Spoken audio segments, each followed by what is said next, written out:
I think what Donald Trump is relying upon is a vacuum of leadership. Let's be frank here.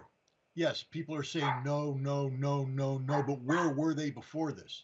Where was Saudi Arabia? Where was Egypt? Where was Jordan? Where was the European Union? Where were the people today that are rejecting Trump's initiative? And it should be rejected. But these aren't leaders.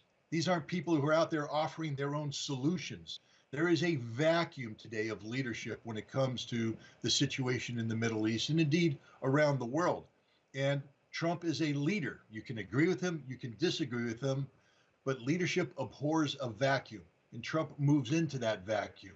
And so I think Trump is challenging people. If you don't like this, what is your solution?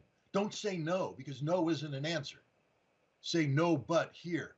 And so far, we have none of that from anybody. So therefore, the only proposition on the table is Donald Trump's proposition. And the people that say no have to come up with a better solution. And I think that's one of the things Trump is trying to create is the impetus for a better solution. Have other people come up and say, hey, that's not going to work. Here's what we propose. But we don't have any proposals from anybody about the situation in Gaza today. So I think what Trump is doing is confronting the world with the fact that no one has a solution to this problem. In theory, the Arab rejection could become an obstacle, but not if you're Donald Trump, because he will respond, since you rejected, you're no longer part of the problem. If you're not willing to come up with a solution, if you're not willing to offer a counter, because this is a negotiation, a business negotiation. In a business negotiation, if you say no, you're no longer sitting at the table.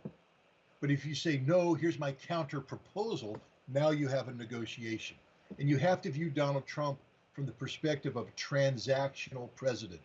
This isn't foreign policy the way it normally is conducted. This is the foreign policy of a businessman who's going forward with a high stakes business proposition. And he won't take no for an answer, because if you say no, you won't be invited to the table, and Donald Trump will continue to push forward.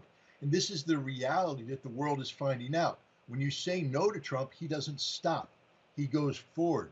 In order to deal with Trump, you have to have a counter proposal. You have to put something on the table, because Trump's objective is to solve the problem, to finish the deal. And I think what Trump is going to do is continue to push aggressively forward until the other sides who are opposed to what he's saying come up with a counter proposal. And if he's successful in this, then we'll have moved the ball forward in a way that it hasn't been moved in a long time.